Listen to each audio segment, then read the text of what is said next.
Good afternoon student. तो संस्कृत का class मैंने बहुत सारा आप लोग को दिया था। आज मैं आप लोग को फिर जो है कुछ अनुच्छेद छूट गए थे। अनुच्छेद जो है बहुत ही अहम चीज़ है, जो कि मैट्रिक एग्जाम में पूछते हैं। अनुच्छेद जानना बहुत ही ज़रूरी है। आज अनुच्छेद आपको बताऊंगा, उत्तम ही धनम विद्या, यानी कि विद्या वो धन है, बहुत उत्तम धन है, जिसको ग्रहण करना अनिवार्य है। विद्याधन सर्वधन प्रधानम कथ्यते, यानी कि विद्या धन एक ऐसा है, सर्वधन यानी सब धनों से प्रधान धन है। प्रधान धन क्या है? विद्या है। विद्या सद वस्तु विवेक भवति विद्या मोक्षम लभ्यते, यानी विद्या से सद यानी सत्य, एक ऐसा सत्य वस्तु है जिससे विवेक होता है और मोक्ष लभ्यते, यानी मोक्ष का प्राप्त होता है। तो जो अच्छा से विद्या ग्रहण कर ले उसे मोक्ष का प्राप्ति भी हो सकता है। विद्या वो साधन है। विद्या देशे विदेशे वा समादर ददाती, यानी देश यानी कि विद्या जो देश विदेश में आपका प्रचार प्रसार करवा देगा। यानी कि आप जो है विदेशों में भी जाने जाइएगा।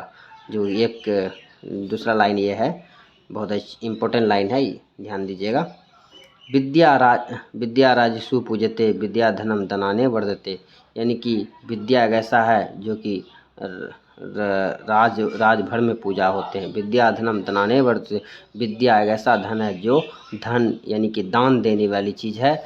ये खरीदने वाली चीज़ नहीं है, बेचने वाली चीज़ नहीं है। इदम संचयन क्षय गच्छति, यानी कि इससे हम ये संचय करने का है, क्षय करने का चीज़ नहीं है, यानी कि बिखरने का चीज़ नहीं है, अपने आप में संचित करने का चीज़। विद्या धनम बंधु भी ना वर्णट्युते इदम चोरे ना अपयते, यानी विद्या एक ऐसा धन है जो ना ही कोई भाई बांट सकता है, ना इसे चुरा सकता है, ना कोई इसे लूट सकता है, ना ही कोई खंडन कर सकता है। विद्या वो ऐसी धन है।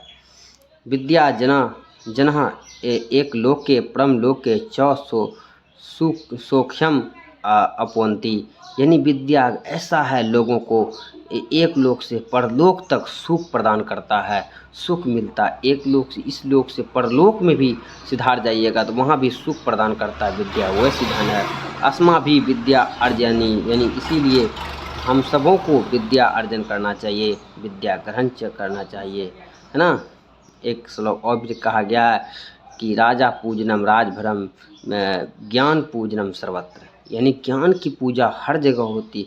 राजा का पूजा तो राजभर ही होता। अगर आपके पास ज्ञान है तो आपकी पूजा सर्वत्र किया जाएगा, पूरे संसार और पूरे विश्व में आपका डंका बजेगा।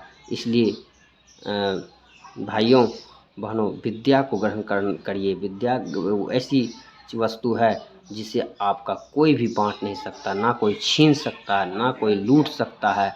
आपके पास है विद्या, जिसके पास है उसे कोई झुका नहीं सकता। इसलिए विद्या को ग्रहण करना, विद्या को प्राप्त करना, विद्या को अपने आप में अर्जित करना बहुत ही उत्तम धन है।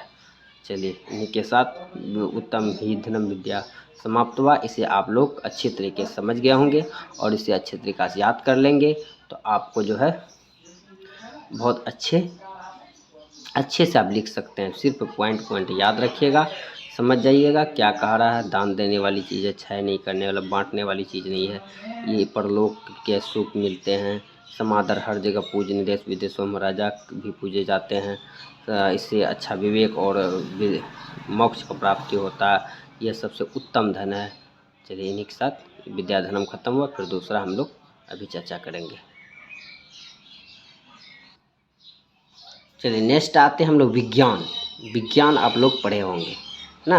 विज्ञान आप लोग विज्ञान में पढ़े। विज्ञान किसे कहते हैं, है ना। विज्ञान जो है आप लोग विज्ञान में पढ़े होंगे। विज्ञान किसे कहते हैं तो आप लोग जानते होंगे। नहीं जानते हैं तो विज्ञान वह शास्त्र है जिससे ज्ञान प्राप्त होता है। हाँ, विज्ञान जिससे कि विशिष्ट ज्ञान और अच्छे ज्ञान और बहुत चीज़ की नॉलेज और ज्ञान प्राप्त होते हैं, उस प्रकार विज्ञान कहते हैं। और हम आगे पढ़ेंगे विज्ञान विशिष्ट ज्ञानम बढ़ते, यानी विज्ञान एक ऐसा चीज़ जिससे विशिष्ट ज्ञान होता है, बहुत अच्छे ज्ञान होता है।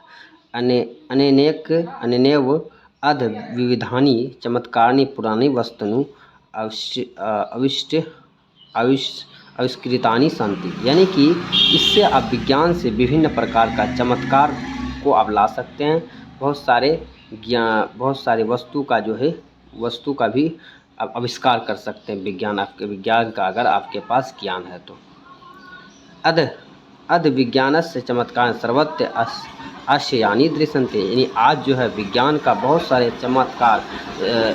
ऐसे चमत्कार हैं जो सभी आश्चर्यजनक देखने की लायक है, देखने की चीज़ है ना। अपारे ही सागरे लोहता त्रिना निर्भय धवंती, यानी आज जो है सागर में जो आदमी तैरते हैं, सागर में आदमी लहरों में भी पार कर जाते हैं, वो एक विज्ञान का देन है। विज्ञान ही जो आज ऐसे ऐसे शिप बना दिए हैं जिससे आदमी बड़े बड़े दूर जो है पानी में तैर जाते हैं। निर्धरे व्योमनी मानव आकाश यानन धरती, आज जो है मानव जो है आकाश में विचरण कर रहे हैं, आकाश एक पक्षी की तरह उड़ रहे हैं, तो वो भी एक विज्ञान का ही देन है। विज्ञान के कारण ही मानव जो है आज आकाश में विचरण कर रहे हैं, आकाश में चल रहे हैं। विद्युत बलेन शीतकाले उष्णता ग्रीष्म काले च सत्य लभ्यते, यानी कि विद्युत बल का जो देख रहे हैं, जो कि शीतकाल में ऐसा बल है जिससे उष्णता प्रदान करता है, गर्मी में और गर्मी में हम ऐसे जो है जो हमको जो है ठंड महसूस करते हैं, लाभ देते हैं, जो कि विद्युत बल्ब का आविष्कार एडिसन ने किया था। विशालनी शोधानी विज्ञान बलेन रचयते, विशाल जगह में विशाल बल का जो रचते हैं, हाँ, वो भी एक विज्ञान का देन है। रेडियो टेलीविज़न टेलीफोन ग्राफ दिनी बहुनी वस्तुन विज्ञान विष्टीकृतानि संति, यानी कि रेडियो हो गया, टेलीविज़न टेलीफोन टेलीग्राम है ना, उसके बाद बहुत सारे वायुयान, बहुत सारे जो है आप यातायात देखते हैं, है ना, जैसे motorcycle cycle bus truck train, ये सब सारे विज्ञान का ही देन है। अगर आज विज्ञान नहीं रहते तो आदमी जो विज्ञान के बिना व्याकुल रहते, पहले ही ज़माने में जीते। जैसे पहले बहुत सारे दूर दूर आदमी जो पैदल चला करते थे, बहुत सारे कष्ट होते थे और बहुत दूर दूर जाने के लिए आदमी को जो है सोचना पड़ता था, लेकिन अभी बहुत दूर दूर आदमी जो है बहुत जल्द ही सफ़र कर लेते हैं। चलिए आते हैं आगे हम लोग आदर्श छात्र। किसके? आदर्श छात्र। आदर्श छात्र कौन होते हैं? आदर्श छात्र मतलब अच्छे छात्र, जिसका जो है कर्तव्य अच्छे हो, कर्म अच्छे हो और व्यवहार अच्छे हो। आदर्श छात्राणाम अनुकरणीय भवन्ति, यानी आदर्श छात्र जो है एक अनुकरणीय भवति, यानी एक अच्छे कर्म होते हैं। सह ही गुरु भक्त भवति, यानी कि वो गुरु का भक्त होते हैं और गुरु का बताए हुए राह पे और मार्ग पे चलते हैं। तस्में अध्ययन तपो भवति, यानी वो हमेशा जब भी अध्ययन करता है एक तप के तरह करता है। जब एक तप में एक साधु महात्मा जो है विलीन हो जाते हैं, उसी तरह अपना वो विद्या ग्रहण करने के लिए विलीन हो जाते हैं। सदाचारी भवति, वो हमेशा क्या होते हैं? सदाचारी होते हैं, यानी कि बड़ों का आज्ञा का पालन करते हैं, बड़ों का आदर करते हैं, किसी का बात कभी नहीं काटते हैं। स ही मातृदेवो पितृदेव भवति, वह जो है माता को देव के समान मानते, पिता को देव के समान मानते हैं। स ही मधुर भाषी भवति, वो हमेशा मधुर भाषा बोलते हैं, यानी कि कठोर भाषा कभी नहीं बोलते हैं ना, जो कि कबीरदास कहे हैं।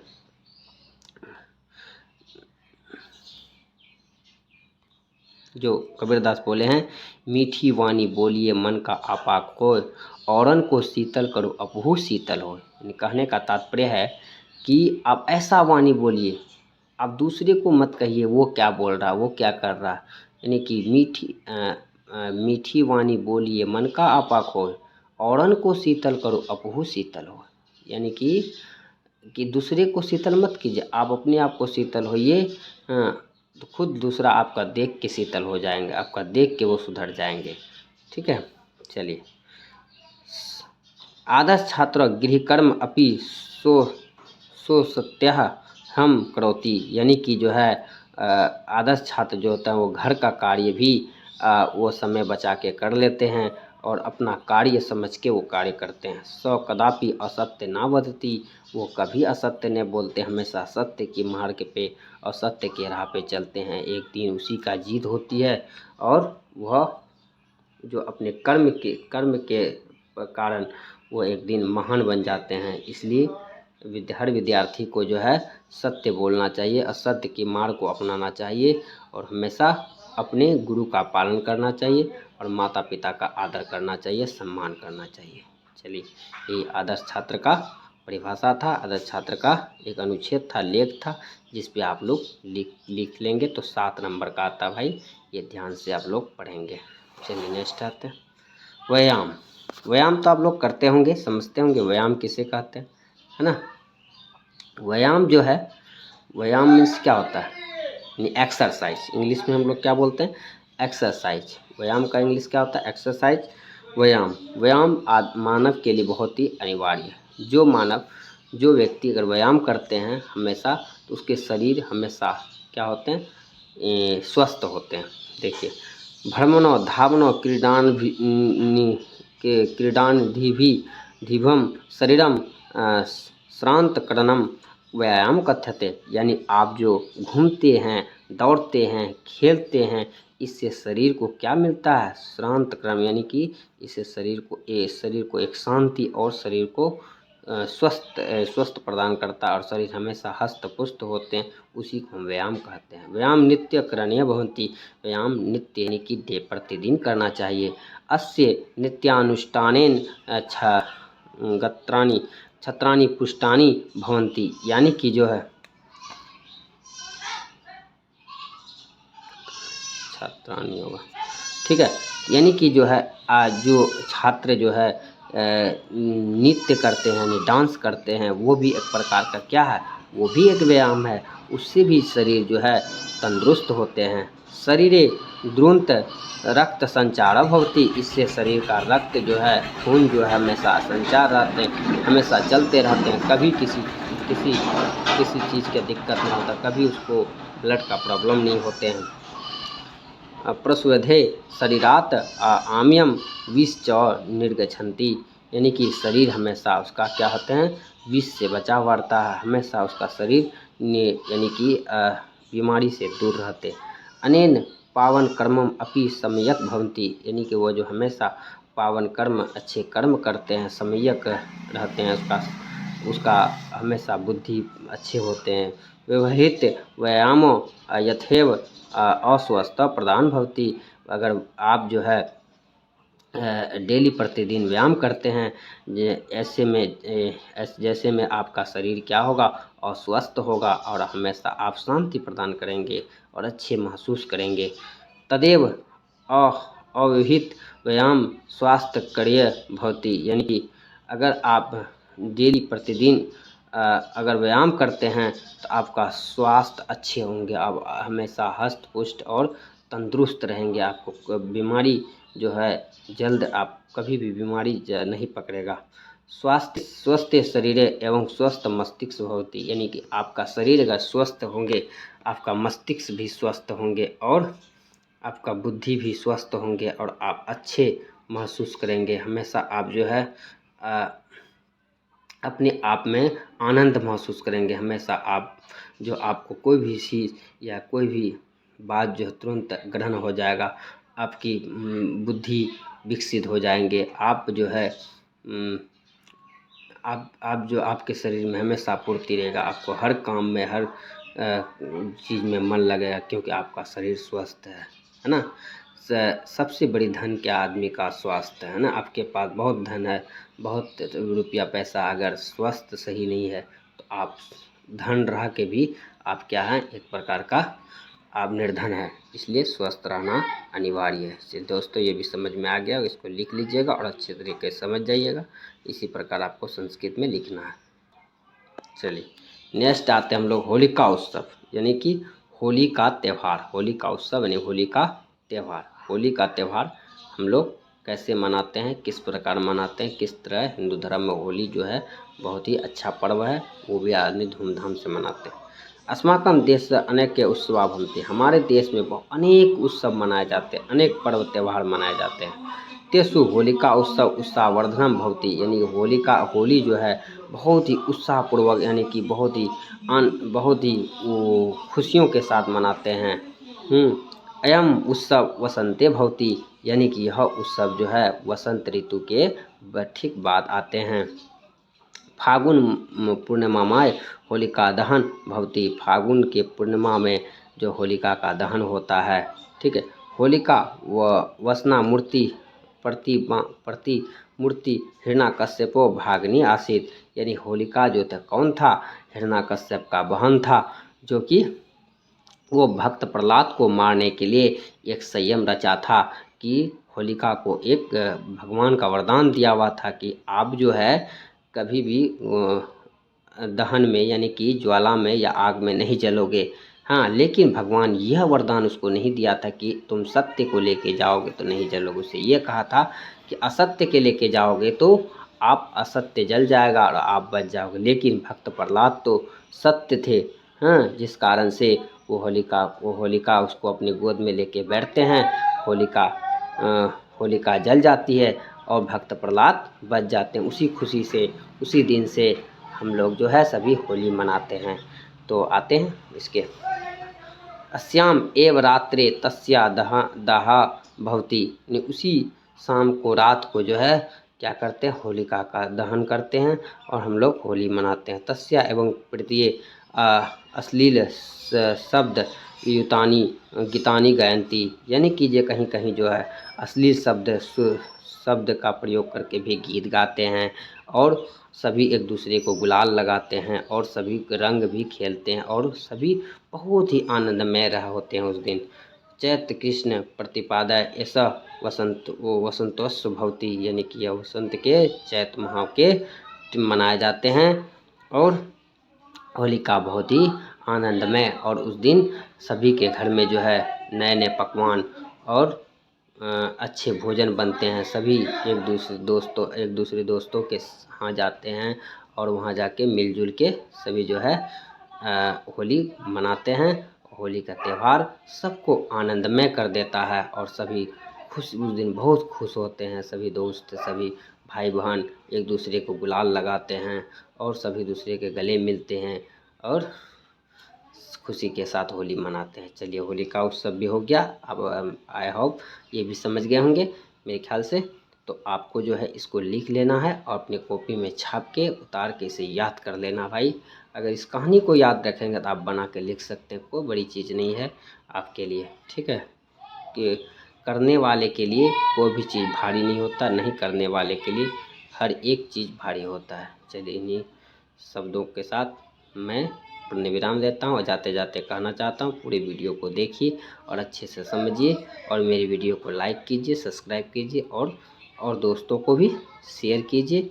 ऐसे ऐसे वीडियो आपको मिलते जाएगा और इस प्रकार आप संस्कृत में तो हर स्टूडेंट डरते हैं, लेकिन हमारे चैनल से जुड़ जाइए, आपको संस्कृत से भी डर समाप्त कर देंगे। संस्कृत भी कुछ नहीं भाई, सिर्फ एक के दिमाग का जो है ट्रिक है।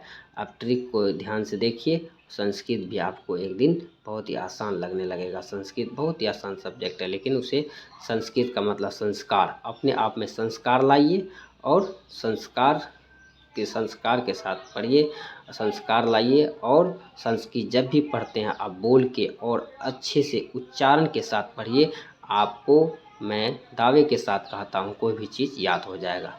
चलिए थैंक यू दोस्तों, हैव ए नाइस डे।